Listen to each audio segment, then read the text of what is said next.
믿기 힘든 일이 일어났습니다. 노르웨이에서 모델 아르바이트를 하던 제 삶이 이렇게 변할 거라곤 상상도 못했어요. 눈보라가 몰아치던 그날, 우연히 만난 한국 남자가 제 인생을 완전히 바꿔놓을 줄 누가 알았을까요? 그는 따뜻한 미소로 저에게 다가왔고, 짧은 시간 동안 제 마음을 사로잡았습니다. 하지만 그가 떠난 후 알게 된 임신 소식, 그리고 갑작스러운 연락 두절은 저를 절망의 구렁텅이로 밀어넣었죠. 단돈 150만 원을 들고 한국행 비행기에 오른 제 모습은 지금 생각해도 무모했습니다. 낯선 나라, 낯선 언어, 그리고 불확실한 미래. 하지만 제가 한국에서 경험한 것은 상상조차 못했던 따뜻한 환대였어요. 그리고 누구도 예상하지 못했던 충격적인 반전이 기다리고 있었습니다. 오늘 저는 제가 겪은 기적 같은 이야기를 여러분께 들려드리려 합니다. 제 삶이 어떻게 바뀌었는지, 어떻게 한국에서 진정한 가족과 자신감을 찾게 되었는지 말이에요. 눈물과 웃음, 그리고 놀라운 반전이 담긴 저의 여정에 함께 해주세요. 본 영상은 스토리를 재구성한 이야기입니다. 구독과 좋아요는 구독자님께 행운을 드립니다. 서울의 아침이 밝았습니다. 창문 너머로 보이는 한강의 풍경은 항상 저를 설레게 해요. 5년 전 처음 이곳에 왔을 때만 해도 이런 평화로운 일상을 가질 거라곤 상상도 못했습니다. 노르웨이 오슬로에서 태어나고 자란 저에게 한국은 그저 지도에서나 볼 수 있는 먼 나라였죠. 제 이름은 알리사 브렌달입니다. 지금은 30살이 되었고 한국에서 새 삶을 살고 있어요. 작은 아파트에서 4살 된 아들 민호와 함께 말이죠. 오늘도 민호는 어린이집에 가기 전 신나게 뛰어다니며 장난을 치고 있습니다. 그 모습을 보고 있으면 모든 고난과 역경이 같이 있었다는 생각이 들어요. 민호야, 빨리 준비하자. 엄마 회사에 늦겠어. 민호는 씩 웃으며 고개를 끄덕입니다. 아이의 눈에서 이지훈의 모습이 보여요. 가끔은 그 눈빛이 저를 울컥하게 만들죠. 거실 벽에 걸린 사진을 바라봅니다. 노르웨이에서 찍은 우리의 유일한 사진이에요. 하얀 눈밭에서 웃고 있는 저와 이지훈의 모습. 오늘은 어떤 일이 기다리고 있을까? 창밖으로 시선을 돌리며 생각에 잠깁니다. 제가 어떻게 이곳까지 오게 되었는지 그 모든 과정이 주마등처럼 스쳐 지나가요. 눈보라 속에서 만난 한 남자, 예상치 못한 임신, 무모한 한국행, 그리고 이어진 기적 같은 사건들. 아침 식사를 준비하며 깊은 감사함이 밀려옵니다. 이제는 IT 회사에서 정규직으로 일하고 한국어도 제법 유창하게 구사하게 되었죠. 처음 왔을 때 단어 하나 몰랐던 제가 이제는 회의도 무리 없이 진행할 수 있게 되었습니다. 모든 게 꿈만 같아요. 민호의 머리를 쓰다듬으며 생각합니다. 이 아이가 태어나지 않았다면 저는 지금 어디에 있었을까요?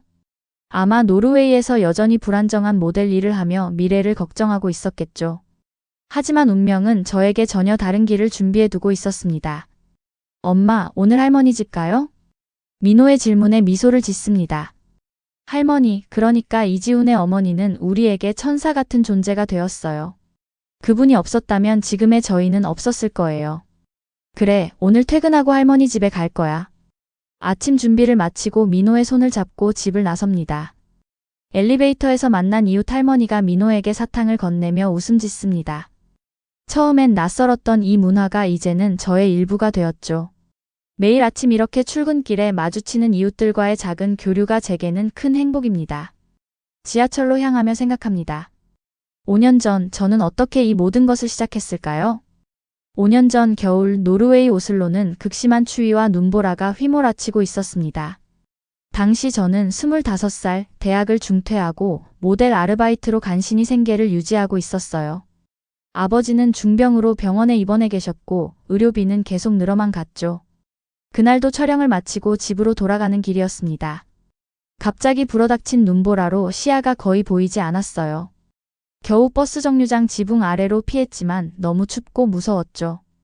버스는 지연된다는 공지만 반복되고 있었고 저는 추위에 떨고 있었습니다. 괜찮으세요?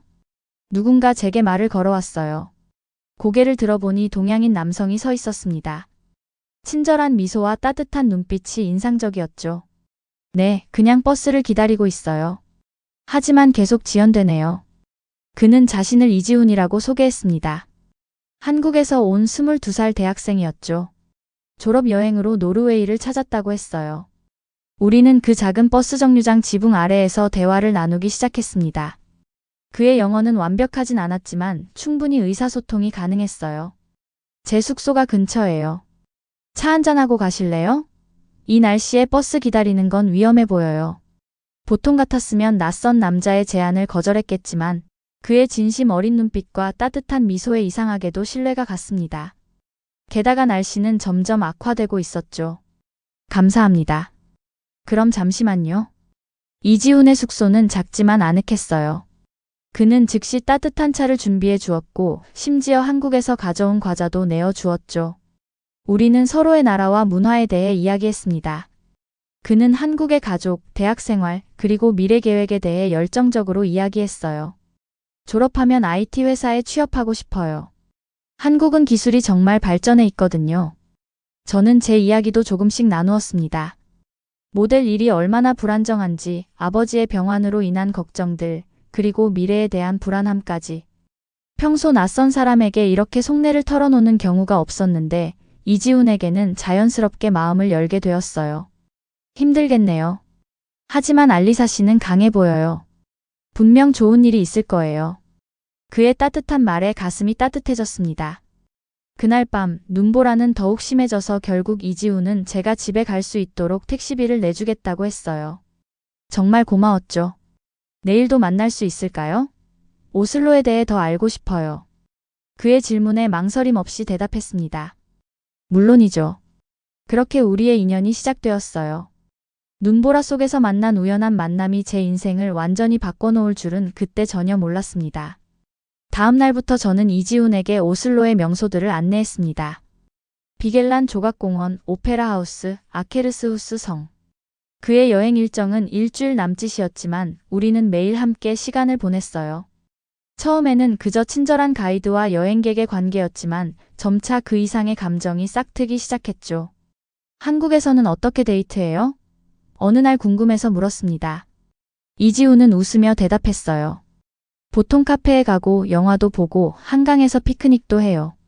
별거 없지만 함께하는 시간이 중요하죠. 한국에 대해 더 알고 싶어요. 정말 아름다운 나라 같아요. 이지훈은 휴대폰을 꺼내 한국의 사진들을 보여주었습니다. 서울의 현대적인 풍경, 아름다운 산과 바다, 그리고 맛있어 보이는 음식들. 마치 동화 속 나라처럼 느껴졌어요. 언젠가 한국에 와보세요. 제가 안내해 드릴게요. 그가 말했죠. 우리의 마지막 날 이지훈은 저에게 작은 선물을 주었습니다. 한국에서 가져온 전통 매듭 팔찌였어요. 이건 행운을 상징하는 매듭이에요. 알리사가 행복했으면 좋겠어요. 그의 말에 가슴이 떨렸습니다. 짧은 시간이었지만 이지훈은 제 마음 깊은 곳을 건드렸어요.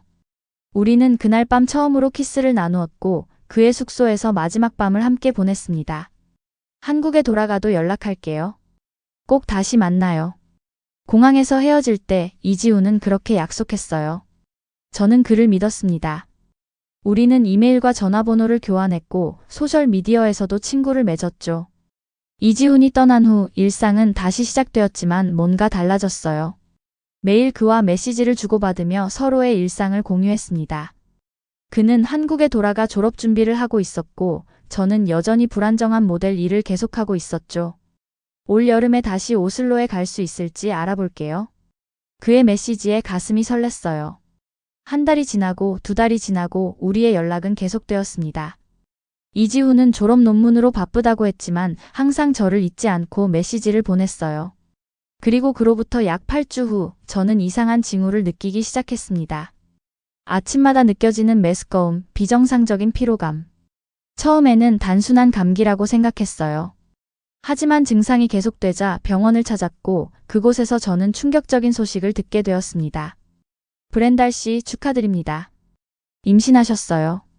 의사의 말에 온몸이 얼어붙었습니다. 임신? 이지훈과의 마지막 밤이 떠올랐어요. 우리는 조심했다고 생각했는데 머릿속이 복잡해졌습니다.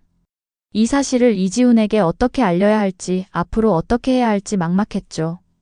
그날 밤 떨리는 손으로 이지훈에게 메시지를 보냈습니다. 이지훈, 중요한 얘기가 있어요. 전화할 수 있을까요? 이지훈의 답장을 기다리는 시간은 영원처럼 느껴졌습니다. 하루가 지나고 이틀이 지나고 일주일이 지났지만 그에게서 아무런 소식이 없었어요. 처음에는 바쁘다고 생각했습니다. 졸업을 앞두고 있으니 논문과 시험으로 정신이 없을 테니까요. 하지만 시간이 더 흐르면서 불안감이 커져갔습니다. 이지훈, 괜찮아요? 걱정되네요. 연락 주세요. 중요한 이야기가 있어요. 제발 전화해 주세요. 아프거나 무슨 일 있나요? 수십 번의 메시지, 이메일, 전화.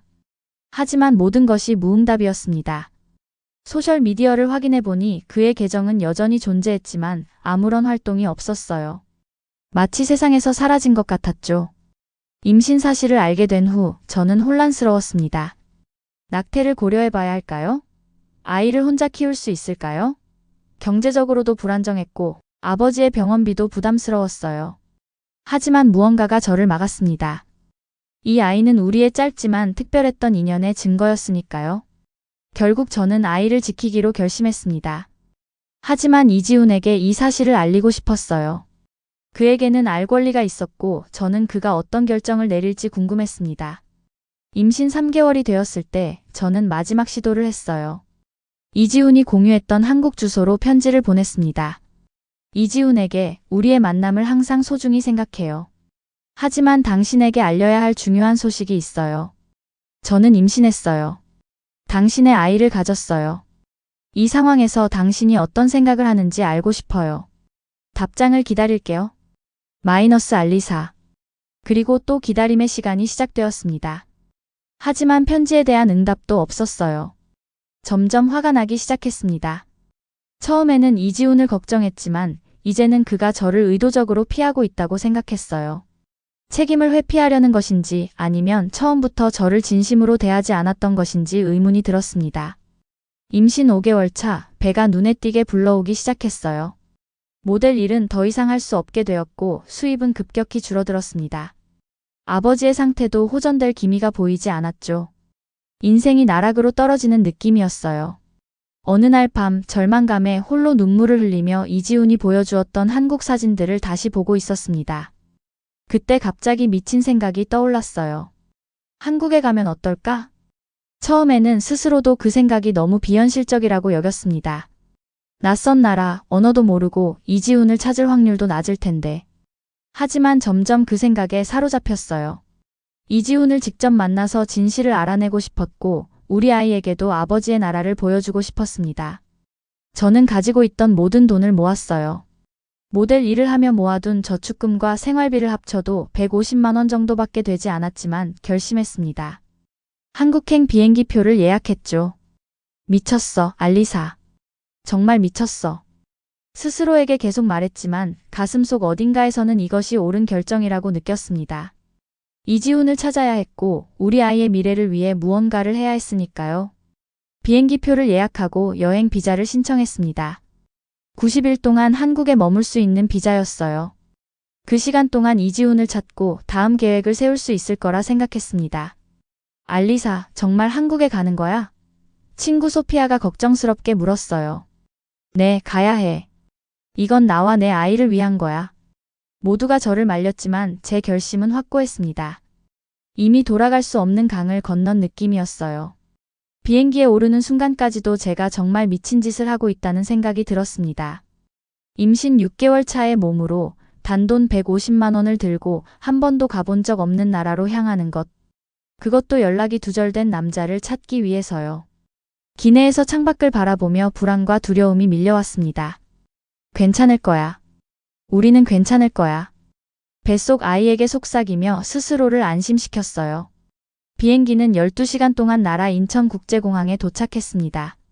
처음 본 한국의 모습은 이지훈이 보여준 사진과 같았어요. 현대적이고 깨끗하고 활기찬 도시였죠. 하지만 첫 번째 난관은 언어였습니다. 공항에서부터 한국어로 된 안내문들을 이해할 수 없었어요. 다행히 일부 표지판은 영어로도 되어 있어서 겨우 입국 심사를 통과할 수 있었습니다. 체류 목적이 뭐죠? 입국 심사관이 영어로 물었어요. 관광입니다. 거짓말을 했습니다. 진실을 말했다면 아마 입국이 거절됐을 테니까요. 서울로 가는 공항철도를 탔습니다. 이지훈이 살고 있다고 했던 주소는 서울 강남구에 있었어요. 하지만 그곳에 어떻게 가야 할지, 어디서 머물러야 할지 아무 계획이 없었습니다. 서울역에 도착해서 저는 완전히 길을 잃었어요. 수많은 사람들 사이에서 제 배가 눈에 띄자 몇몇 사람들이 의아한 눈빛으로 쳐다봤습니다. 외국인 임산부가 혼자 서 있는 모습이 이상해 보였겠죠. 첫날 밤 저는 가장 저렴해 보이는 호스텔을 찾아 묵었습니다. 영어가 조금 통하는 직원의 도움으로 체크인을 할 수 있었어요.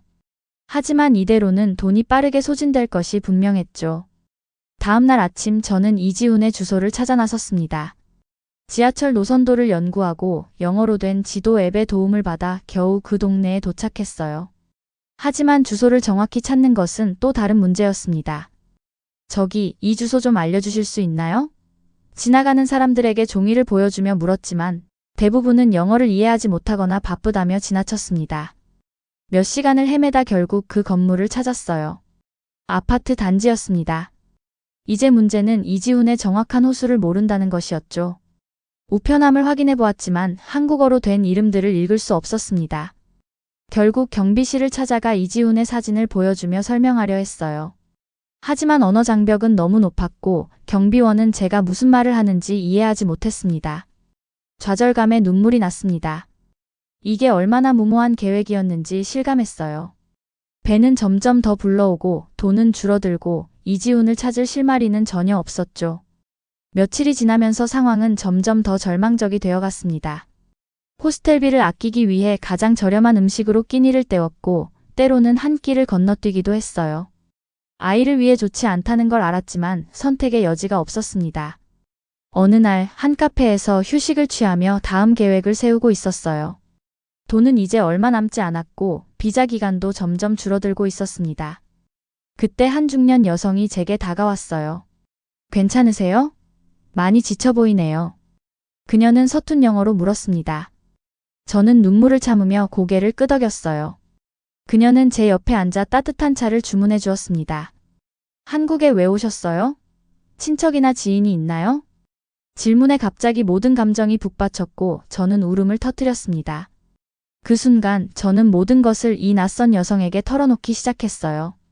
이지훈과의 만남, 임신, 연락 두절, 그리고 그를 찾기 위해 한국에 온 미친 계획까지.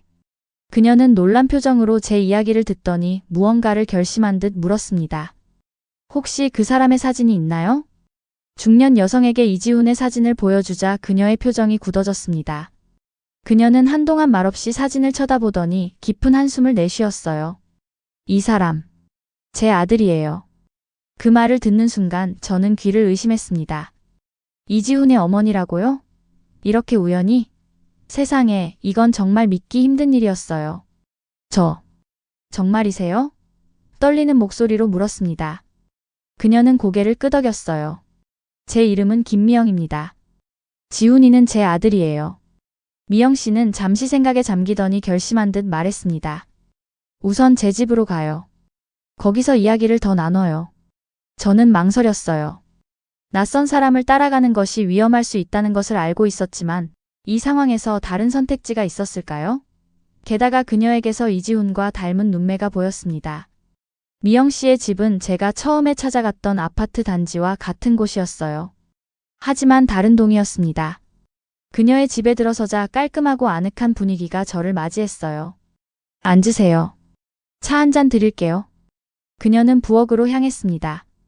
저는 거실을 둘러보았어요. 벽에 걸린 사진들 중에는 확실히 이지훈의 모습이 있었습니다. 가족사진, 졸업사진, 그리고 몇몇 단체 사진들. 이곳이 정말 이지훈의 집이라는 걸 실감했죠. 미영 씨가 차를 들고 돌아왔습니다. 그녀는 제 앞에 앉아 깊은 한숨을 내쉬었어요. 지훈이가 연락을 안 했군요. 네, 임신 사실을 알리려고 했는데 갑자기 모든 연락이 끊겼어요. 저는 말했습니다. 미영 씨의 눈에 슬픔이 스쳐 지나갔어요. 그럴 수밖에 없었을 거예요. 지훈이는 지금. 그녀의 목소리가 떨렸고 저는 최악의 상황을 예상하기 시작했습니다. 이지훈에게 무슨 일이 일어난 걸까요? 사고? 아니면 병? 지훈이는 지금 병원에 있어요. 노르웨이에서 돌아온 직후 교통사고를 당했거든요. 그 말을 듣는 순간 제 심장이 내려앉는 느낌이었어요. 그래서 연락이 끊긴 거였습니다. 제가 그를 의심하고 원망했던 모든 순간이 부끄러워졌죠. 어떤 상태인가요? 떨리는 목소리로 물었습니다. 혼수 상태예요. 6개월째죠. 의사들은 깨어날 가능성이 희박하다고 해요. 저는 말을 잃었습니다.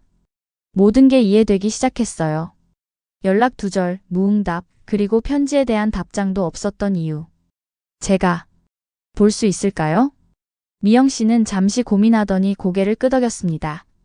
내일 병원에 같이 가요. 오늘은 여기서 쉬어요. 당신 상태가 좋아 보이지 않네요. 그녀의 친절함에 눈물이 났습니다. 제가 그동안 얼마나 외롭고 두려웠는지, 그리고 지금 얼마나 안도감을 느끼는지 표현할 수 없었어요. 다음 날 아침 미영 씨는 저를 병원으로 데려갔습니다. 이지훈은 중환자실의 침대에 누워 있었어요. 호흡기와 여러 의료 장비들이 그를 둘러싸고 있었죠.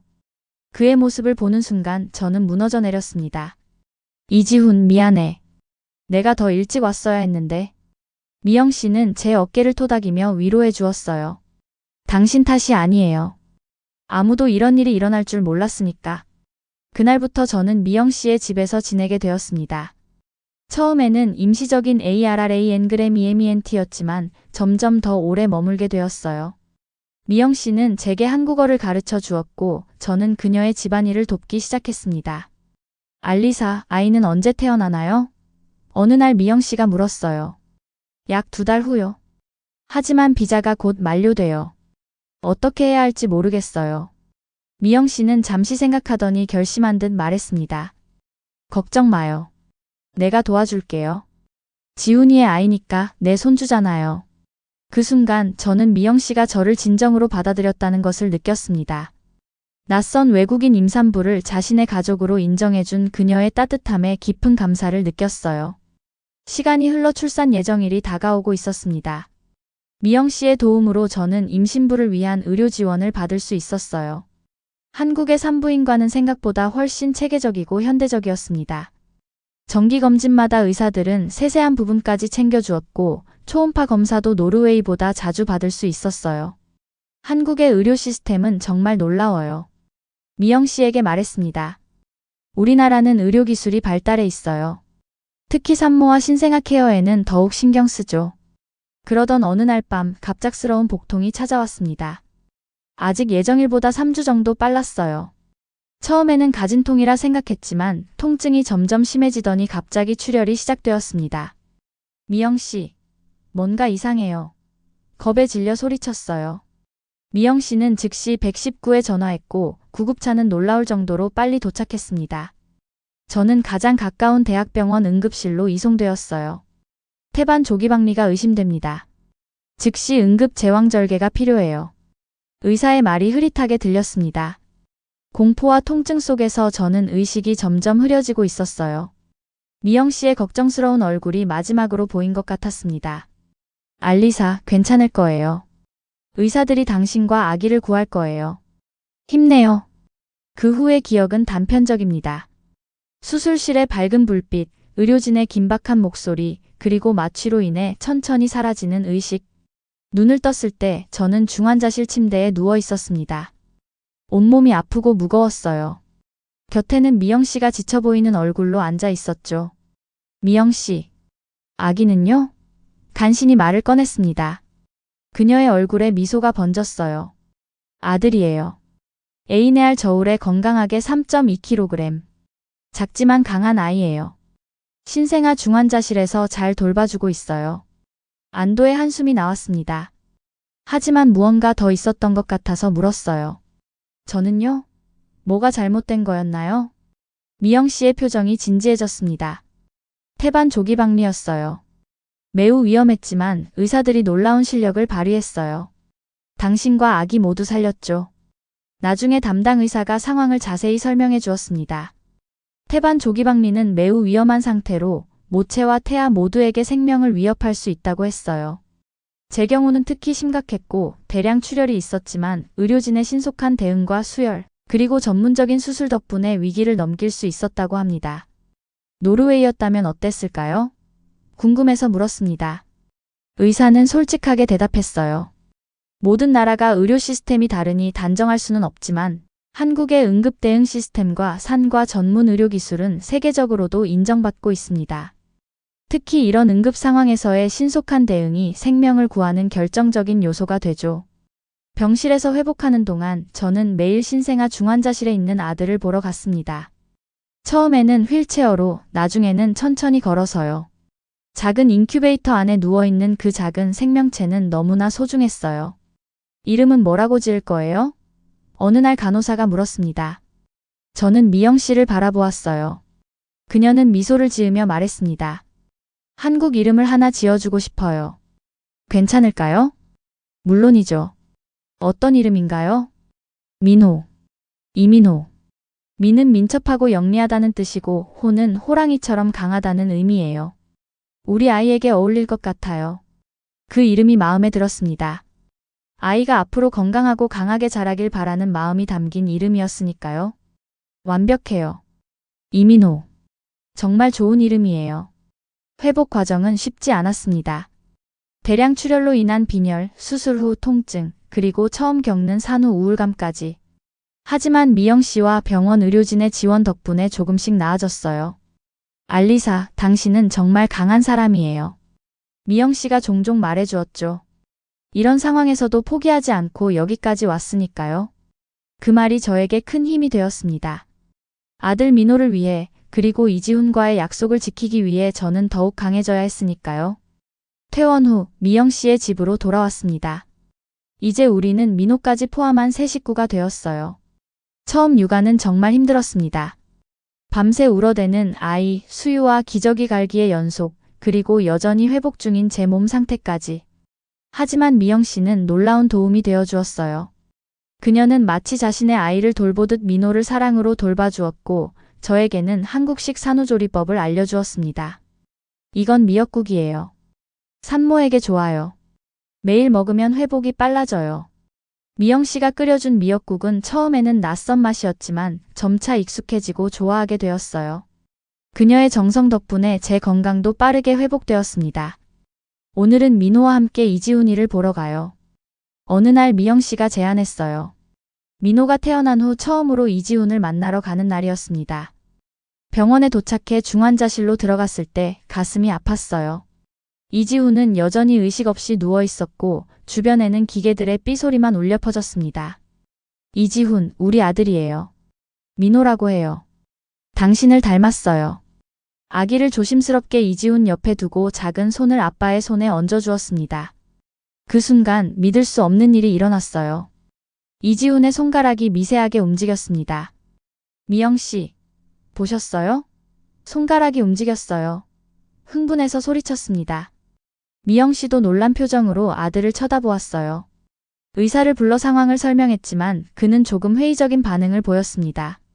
무의식적인 반응일 수도 있어요. 너무 큰 기대는 하지 마세요.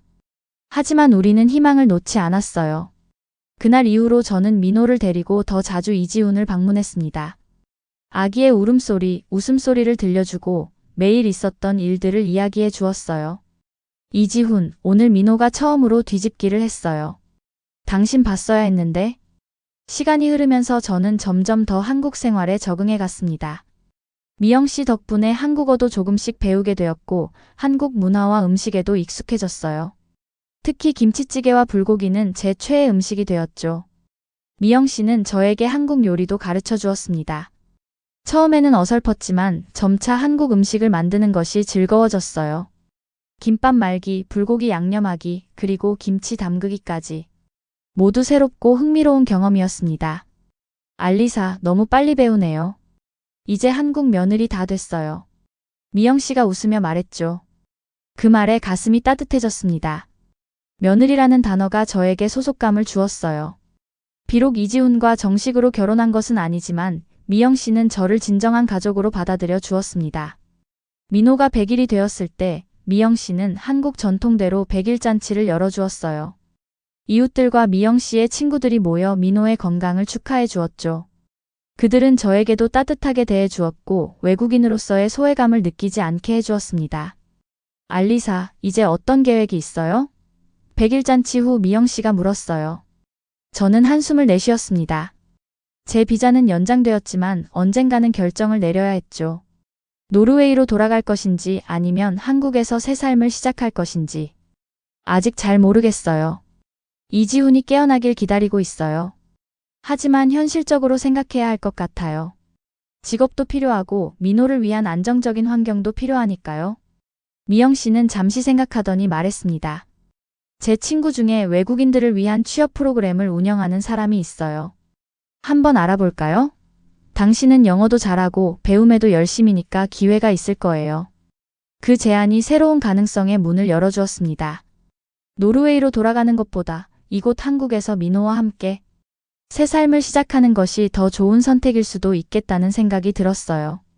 네, 그러면 정말 감사할 것 같아요. 그날 밤 민호가 잠든 후 저는 창밖을 바라보며 생각했습니다. 불과 1년 전 저는 노르웨이에서 불안정한 삶을 살고 있었어요. 그리고 지금 저는 한국에서 새로운 가족을 얻고 미래를 계획하고 있었습니다. 인생은 정말 예측할 수 없는 것 같아요. 미영 씨의 소개로 저는 외국인을 위한 취업 상담 프로그램에 참가하게 되었습니다. 상담사는 제 배경과 경험을 듣고 몇 가지 가능성을 제시해 주었어요. 알리사 씨, 영어를 모국어로 하고 있으니 영어 교사가 될 수도 있고 아니면 외국어가 필요한 기업의 사무직도 가능할 것 같아요. 다양한 선택지 중에서 눈에 띈 것은 한 IT 기업의 데이터 입력 파트타임 직무였습니다. 노르웨이어와 영어로 된 데이터를 처리하는 일이었어요. 그곳은 육아 중인 직원을 위한 유연한 근무 시간을 제공한다고 했죠. 이 회사가 좋을 것 같아요. 일단 면접을 볼 수 있을까요? 상담사의 도움으로 면접 기회를 얻었고 미영 씨는 민호를 돌봐주겠다고 했습니다. 면접 날 저는 긴장했지만 최대한 자신감을 보이려고 노력했어요.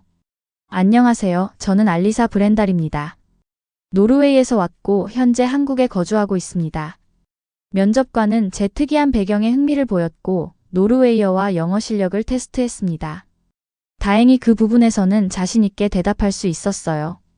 브렌달 씨, 한국어는 어느 정도 하시나요? 아직 초보 수준입니다만 매일 배우고 있어요. 기본적인 의사소통은 가능합니다.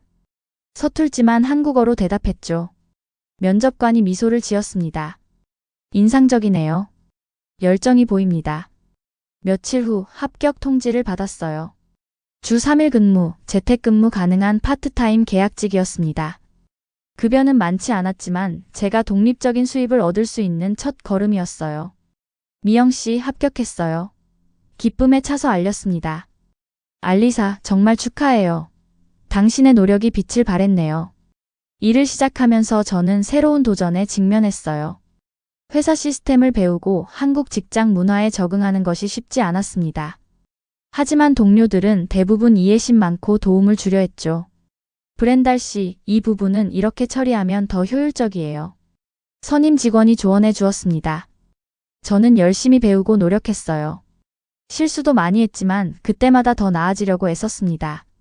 민호가 어린이집에 다니기 시작하면서 저는 주 4일로 근무 시간을 늘릴 수 있었고 업무 능력도 향상되었어요. 몇 개월이 지나자 팀장님이 저를 불렀습니다. 브렌달 씨, 당신의 데이터 처리 능력이 매우 뛰어납니다. 그리고 노르웨이어 네이티브라는 점이 큰 장점이에요. 저희가 지금 북유럽 시장 진출을 준비하고 있는데 당신이 이 프로젝트에 참여해 주었으면 합니다. 그 제안은 제 경력의 큰 전환점이 되었어요. 단순 데이터 입력이 아닌 프로젝트 참여는 더 많은 책임과 동시에 성장 기회를 의미했죠. 네, 기꺼이 참여하겠습니다. 최선을 다하겠습니다. 북유럽 시장 진출 프로젝트는 저에게 새로운 도전이었어요. 노르웨이 문화와 비즈니스 관행에 대한 제 지식이 회사에 큰 도움이 되었고 팀원들은 제 의견을 진지하게 받아들였습니다. 브렌달 씨, 이런 표현은 노르웨이에서 어떻게 받아들여질까요? 마케팅 담당자가 물었습니다. 솔직히 말씀드리면 이 표현은 조금 공격적으로 느껴질 수 있어요. 노르웨이 사람들은 더 간접적인 표현을 선호합니다. 제 피드백이 실제 마케팅 전략에 반영되는 것을 보며 뿌듯함을 느꼈어요. 점점 더 자신감이 생겼고 회사에서의 제 역할도 확장되어 갔습니다. 어느 날 인사팀에서 연락이 왔어요. 브렌달 씨, 정규직 전환을 제안드리고 싶습니다. 북유럽 시장 담당 전문가로서 풀타임으로 일하시는 것이 어떨까요? 그 제안은 제 인생의 또 다른 전환점이었습니다. 정규직은 안정적인 수입과 함께 비자 문제도 해결해 줄 수 있었죠. 무엇보다 이제 저는 단순히 도움이 필요한 외국인이 아닌 전문성을 인정받는 직업인으로 인정받게 되었어요. 네, 정말 감사합니다. 제안을 받아들이겠습니다. 그날 저녁 미영 씨와 민호에게 좋은 소식을 전했어요. 정규직이 되었어요. 이제 우리 더 안정적인 생활을 할 수 있을 거예요. 미영 씨는 환하게 웃으며 축하해 주었고 특별한 저녁 식사를 준비해 주었습니다. 알리사, 내가 자랑스러워요. 이렇게 빨리 적응하고 성공하다니 정말 놀라워요. 그날 밤 민호를 재운 후 저는 병원에 가서 이지훈에게 이 소식을 전했습니다. 이지훈, 오늘 정규직이 되었어요. 당신의 나라에서 당신의 어머니와 아들과 함께 새 삶을 시작하고 있어요. 당신도 빨리 회복해서 우리와 함께 했으면 좋겠어요. 그의 손을 잡으며 눈물이 흘러내렸습니다. 비록 이지훈은 여전히 의식이 없었지만 제 마음속에서는 늘 살아있는 존재였어요.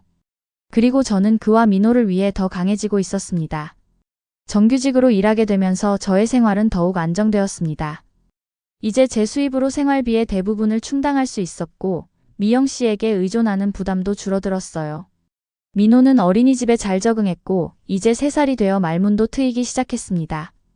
어느 날 퇴근 후 저는 용기를 내어 오랫동안 마음에 품고 있던 생각을 미영 씨에게 털어놓았어요.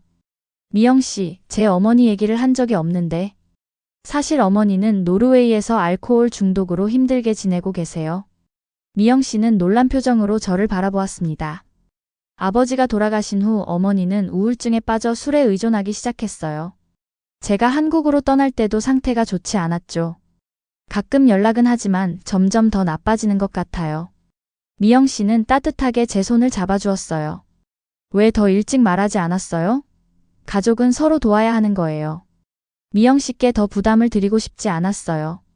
이미 저와 민호를 위해 너무 많은 것을 해주셨으니까요. 미영 씨는 잠시 생각하더니 의외의 제안을 했습니다. 당신 어머니를 한국으로 초청하는 건 어떨까요?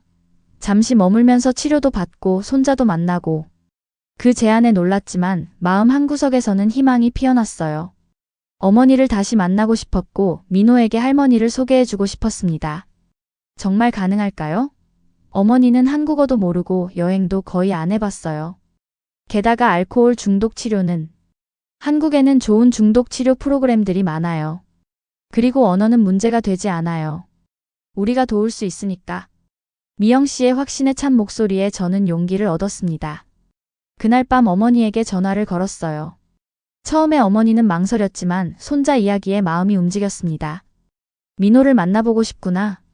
네가 어떻게 지내는지도 보고 싶고. 몇 주 후 저는 인천국제공항에서 어머니를 기다리고 있었습니다. 3년 만에 재회였어요. 게이트에서 나오는 어머니의 모습은 충격적이었습니다. 마지막으로 봤을 때보다 훨씬 야위고 창백해 보였어요. 하지만 눈에는 반가움이 가득했죠. 알리사. 어머니는 저를 보자마자 눈물을 글썽였습니다. 우리는 오랫동안 서로를 꼭 안았어요. 그동안의 모든 거리와 시간이 녹아내리는 듯 했습니다. 미영 씨의 집으로 돌아왔을 때 민호는 처음 보는 외할머니를 호기심 어린 눈으로 바라보았어요. 처음에는 수줍어했지만 금세 친해졌습니다. 할머니가 예쁜 인형 가져왔어요. 어머니가 노르웨이에서 가져온 선물을 건네자 민호의 얼굴에 미소가 번졌어요. 두 할머니 사이의 만남도 의외로 자연스러웠습니다.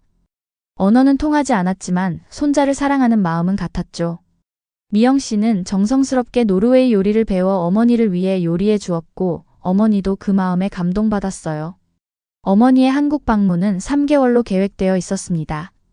그 기간 동안 저는 회사의 배려로 근무 시간을 조정할 수 있었고 어머니와 함께할 시간을 가질 수 있었어요. 한국 생활 2주째 어머니를 중독치료 전문 병원으로 모셨습니다. 처음에는 저항했지만 결국 치료를 받아들였어요. 알코올 의존도가 높은 편이지만 의지가 있으면 회복 가능합니다. 의사의 진단이었어요. 어머니는 외래 환자로 치료 프로그램에 참여하기 시작했습니다. 한국어를 모르는 문제는 제가 통역을 해결했고 일부 세션에는 영어가 가능한 상담사가 배정되었어요. 미영 씨도 항상 옆에서 지원해 주었습니다. 놀랍게도 어머니는 한국에서의 생활에 점점 적응해 갔어요. 알코올 없이도 하루하루를 보내는 법을 배웠고 민호와 함께하는 시간을 즐기게 되었습니다. 미영 씨가 가르쳐준 한국 요리에도 흥미를 보였어요. 한국 음식은 정말 맛있구나. 특히 이 김치찌개가 마음에 들어. 치료가 진행됨에 따라 어머니의 몸과 마음이 점점 건강해졌습니다. 얼굴에 혈색이 돌아오고 웃음소리도 자주 들리게 되었어요. 의사들도 어머니의 빠른 회복에 놀랐습니다. 환경의 변화가 큰 도움이 된 것 같아요. 새로운 문화와 가족들의 지지가 회복에 큰 동기부여가 되었겠죠. 3개월이 지나고 어머니의 귀국 날짜가 다가왔을 때 저는 어머니의 변화에 놀랐습니다. 알코올 중독에서 벗어나 자신감을 되찾은 어머니는 이제 미래를 계획하고 있었어요. 알리사, 노르웨이로 돌아가기 싫구나. 여기서 너와 민호와 함께 있고 싶어. 어머니의 말에 가슴이 뭉클했습니다. 미영 씨도 그 생각에 동의했어요. 당신 어머니도 여기 있으면 좋겠어요. 민호에게도 두 할머니가 있으면 좋잖아요. 결국 우리는 어머니의 한국 체류를 연장하기로 결정했습니다. 법적인 문제들이 있었지만 회사의 도움으로 어머니를 위한 장기 비자를 신청할 수 있었어요. 어머니는 한국어를 배우기 시작했고 미영 씨의 도움으로 노인센터에서 봉사활동도 시작했습니다. 한국은 정말 놀라운 나라구나. 내 인생에 이런 변화가 있을 줄 몰랐어. 어머니의 말에 저도 깊이 공감했습니다. 저 역시 한국에서 새로운 살, 새로운 가족, 그리고 희망을 찾았으니까요. 어머니의 회복과 함께 저의 한국 생활도 4년차에 접어들었습니다. 회사에서의 위치도 안정되었고 한국어 실력도 많이 향상되었어요. 민호는 이제 곧 유치원에 들어갈 나이가 되었고 완벽한 이중언어 화자로 성장하고 있었습니다. 알리사, 이제 한국에서 영주할 생각은 없어요? 어느 날 미영 씨가 물었어요. 사실 저도 그 생각을 하고 있었습니다. 이제 한국은 저에게 제2의 고향이 되었고 돌아갈 노르웨이보다 더 많은 것들이 이곳에 있었죠. 사실 국적 취득에 대해 알아보고 있어요. 미영 씨의 얼굴에 미소가 번졌어요. 정말요? 그럼 진짜 우리 가족이 되는 거네요. 한국 국적 취득은 쉬운 과정이 아니었습니다. 영주권을 먼저 취득해야 했고 그 후에도 많은 서류와 심사, 그리고 한국어 능력 시험과 면접 등 여러 관문을 통과해야 했어요. 회사의 법무팀과 미영 씨의 도움으로 저는 영주권 신청을 시작했습니다. 특히 제 상황은 독특했어요. 이지훈과 법적으로 결혼한 상태가 아니었지만 민호가 한국 국적자의 자녀로 인정받을 수 있었고 이는 제 신청에 유리하게 작용했습니다. 이중국적은 가능할까요? 법무팀 변호사에게 물었어요. 원칙적으로는 어렵지만 예외적인 경우가 있습니다. 특히 귀하처럼 전문직에 종사하면서 한국에 기여하는 외국인의 경우 검토될 수 있어요. 영주권 신청 과정에서 가장 어려웠던 것은 한국어 시험이었습니다. 비록 일상 대화는 가능했지만 공식적인 시험은 다른 차원의 문제였어요. 이건 너무 어려워요. 합격할 수 있을까요? 시험 준비 중에 미영 씨에게 불안함을 토로했습니다. 당신은 할 수 있어요. 매일 밤 함께 공부하면 돼요. 미영 씨는 제 한국어 선생님이 되어 주었고 매일 밤 민호를 재운 후 우리는 공부를 했어요. 문법, 어휘, 독해, 작문. 모든 것이 도전이었지만 포기하지 않았습니다. 시험 당일 너무 긴장해서 손이 떨렸어요. 하지만 미영 씨가 아침에 해준 말이 계속 머릿속에 맴돌았습니다. 이미 마음으로는 한국 사람이에요. 이건 그냥 종이 한 장일 뿐이니까 자신감을 가져요. 몇 주 후 시험 결과가 나왔습니다. 합격이었어요. 필요한 수준을 넘어선 점수였고 이제 면접만 남았습니다. 면접은 또 다른 산이었습니다. 한국 역사, 문화, 사회에 대한 이해와 함께 국적 취득 동기, 앞으로의 계획 등을 질문받았어요. 브렌달 씨, 왜 한국 국적을 원하시나요? 저는 진심을 담아 대답했습니다. 한국은 제게 두 번째 기회를 준 나라입니다. 아들에게는 첫 번째 고향이고요. 이곳에서 저는 가족을 찾고 직업을 얻고 희망을 되찾았습니다. 이제는 제가 한국 사회에 기여하고 싶어요. 면접관들은 제 이야기에 깊이 공감해 주었고 특히 이지훈의 사고와 민호의 탄생 그리고 미영 씨와의 인연에 감동받은 듯 했습니다. 몇 달의 기다림 끝에 드디어 그날이 왔어요. 국적 취득 승인 통지서가 도착했습니다. 미영 씨, 승인됐어요. 기쁨에 차서 소리쳤죠. 미영 씨는 눈물을 글썽이며 저를 꼭 안아주었습니다. 이제 정말 우리 딸이네요. 국적 증서 수여식 날, 저는 미영 씨와 어머니 그리고 민호와 함께 법무부를 방문했습니다. 한국 국민으로서의 첫 공식적인 순간이었죠. 알리사 브렌달 씨, 아니 이제는 이알리사 씨라고 불러야겠네요. 대한민국의 국민이 되신 것을 축하합니다. 한국식 이름으로 이알리사라는 이름도 갖게 되었습니다. 이지훈의 성을 따라 이씨 가문이 일원이 된 것이죠. 수여식 후 우리는 특별한 저녁 식사를 하러 갔어요. 미영 씨가 예약해둔 한 식당에서 전통 한정식을 먹으며 이 특별한 날을 축하했습니다. 알리사, 아니 이알리사. 미영 씨가 웃으며 말했어요. 우리 가족에 온 것을 진심으로 환영해요. 어머니도 비록 한국어는 서툴렀지만 제 성취를 자랑스러워했습니다. 내 딸이 이렇게 강한 사람인 줄 몰랐어. 너무 자랑스러워. 그날 저녁 평소처럼 병원을 찾아 이지훈에게 이 소식을 전했어요. 이지훈, 오늘 나는 한국 국민이 되었어요. 당신의 성을 이어받아 이알리사가 되었죠. 민호의 엄마로, 미영 씨의 딸로, 그리고 당신의 동반자로서 이제 정식으로 한국의 일원이 되었어요. 이지훈의 손을 잡으며 눈물이 흘렀습니다. 제 인생의 가장 큰 전환점은 그와의 만남이었고 그 인연이 저를 이곳까지 이끌어 주었으니까요. 고마워요, 이지훈. 당신 덕분에 저는 새로운 인생을 시작할 수 있었어요. 국적 취득 후 1년 저는 이제 완전히 한국 사회의 일원으로 자리 잡았습니다. 직장에서는 팀장으로 승진했고 노르웨이와 한국을 잇는 비즈니스 개발의 핵심 역할을 담당하게 되었어요. 민호는 유치원에 다니기 시작했고 똑똑하고 활발한 아이로 성장했습니다. 한국어와 노르웨이어를 자유롭게 구사하는 그의 모습을 볼 때마다 가슴이 뿌듯했어요. 미영 씨와 어머니도 이제는 때려야 뗄 수 없는 친구가 되었습니다. 언어는 여전히 장벽이었지만 서로의 문화를 교환하며 특별한 유대를 형성했죠. 어머니는 한국 생활에 완전히 적응했고 알코올 중독에서 완전히 벗어나 건강한 생활을 유지하고 있었습니다. 그러던 어느 날 평소처럼 병원을 방문했을 때였어요. 이지훈의 담당 의사가 저를 불렀습니다. 이알리사 씨, 좋은 소식이 있습니다. 의사의 표정에서 뭔가 달라진 것을 느꼈어요. 이지훈 씨의 뇌 활동에 변화가 감지되었습니다. 의식을 회복할 가능성이 높아지고 있어요. 그 말을 듣는 순간 온몸에 전율이 흘렀습니다. 5년 동안 기다려온 기적이 일어나려는 걸까요? 정말인가요? 언제요? 어떻게요? 의사는 차분히 설명해 주었어요. 최근 뇌파 검사에서 반응이 확실히 나타나고 있습니다.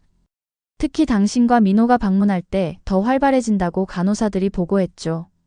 그날 밤 저는 미영 씨와 어머니에게 이 소식을 전했습니다. 모두가 기적을 바라며 기도했어요. 다음 날부터 저는 민호를 데리고 매일 병원을 방문했습니다. 의사의 조언대로 더 많이 이야기하고 접촉하고 민호의 목소리를 들려주었어요. 아빠, 저 민호예요. 빨리 일어나요. 같이 놀고 싶어요. 민호의 순진한 목소리가 병실에 울려 퍼졌습니다. 그때 믿기 힘든 일이 일어났어요. 이지훈의 손가락이 움직였고 눈꺼풀이 미세하게 떨렸습니다. 의사 선생님, 빨리요. 움직였어요. 의료진이 급히 달려와 검사를 시작했습니다. 그리고 며칠 후 기적이 일어났어요. 이지훈이 눈을 떴습니다. 처음에는 초점이 없었고 말도 할 수 없었어요. 하지만 그는 분명히 의식을 되찾고 있었습니다. 이지훈, 저예요. 알리사. 기억나요? 천천히 그는 눈을 깜빡였습니다. 의사들은 그것이 인식의 신호라고 말했어요. 이지훈의 회복은 매우 느렸습니다. 5년간의 혼수 상태 후에는 많은 것들을 다시 배워야 했어요. 말하기, 움직이기, 심지어 먹는 것까지. 하지만 의료진은 그의 회복 의지에 놀랐고 우리는 모든 과정을 함께 했습니다. 첫 번째 말을 했을 때 그건 단 한마디였어요. 알리사. 그 순간 저는 눈물을 멈출 수 없었습니다. 그가 저를 기억하고 있었던 거예요. 점차 이지훈은 더 많은 기억을 되찾았습니다. 노르웨이에서의 만남, 우리의 짧은 인연, 그리고 그가 한국으로 돌아온 후 겪은 사고까지. 하지만 5년의 공백은 여전히 그에게 충격이었죠. 내가 이렇게 오랫동안 잠들어 있었다고? 그리고 당신은 날 찾아 한국에 왔다고? 그에게 모든 이야기를 들려주었습니다. 제가 어떻게 그를 찾아 한국에 왔는지, 어떻게 그의 어머니를 만나게 되었는지, 민호의 탄생, 그리고 제가 어떻게 한국인이 되었는지까지. 민호를 만났을 때 이지훈의 눈에서 눈물이 흘렀어요. 내 아들. 이제야 만나게 됐구나. 민호는 처음에는 낯설어했지만 금세 아빠에게 마음을 열었습니다. 아빠, 엄마가 아빠 이야기 많이 해줬어요. 진짜 아빠 만나서 기뻐요. 재활치료가 계속되면서 이지훈은 점점 더 강해졌습니다. 처음에는 휠체어를 타야 했지만 몇 달 후에는 워커를 사용할 수 있게 되었고 1년이 지나자 짧은 거리는 혼자 걸을 수 있게 되었어요. 이지훈이 퇴원하던 날 우리는 모두 함께 있었습니다. 미영 씨, 저의 어머니, 민호, 그리고 저. 이제 진정한 가족이 완성된 순간이었죠. 이제 어디로 갈까요? 이지훈이 물었습니다. 집에요. 우리 모두의 집으로. 그날 이후 우리의 삶은 새로운 장을 시작했습니다. 이지훈은 계속 재활치료를 받으며 점점 더 건강을 되찾았고 저는 일을 계속했어요. 미영 씨와 어머니는 함께 민호를 돌보며 서로의 든든한 지원자가 되었습니다. 결혼식은 간소하게 치렀어요. 오랜 시간 함께했지만 이제 법적으로도 가족이 되는 순간이었습니다. 2년 후 이지훈은 놀라운 회복을 보여주었습니다. 그는 IT 분야에서 자신의 전문성을 살려 재택근무가 가능한 일을 시작했고 우리는 함께 북유럽-한국 연계 창업 프로젝트를 시작했어요. 노르웨이와 한국의 문화와 기술을 연결하는 다리가 되고 싶어. 이지훈의 꿈이었죠. 민호가 초등학교에 입학할 무렵 우리는 노르웨이 여행을 계획했습니다. 민호에게 엄마의 고향을 보여주고 이지훈에게는 우리의 첫 만남이 있었던 장소를 다시 방문하는 의미 있는 여행이었어요. 오슬로에 도착했을 때 모든 것이 낯설면서도 익숙했습니다. 우리가 처음 만났던 그 버스 정류장에 섰을 때 이지훈이 말했어요. 여기서 모든 것이 시작됐네요. 눈보라 속에서 우연히 만난 그 순간이 우리의 운명을 바꿨어요. 그래요.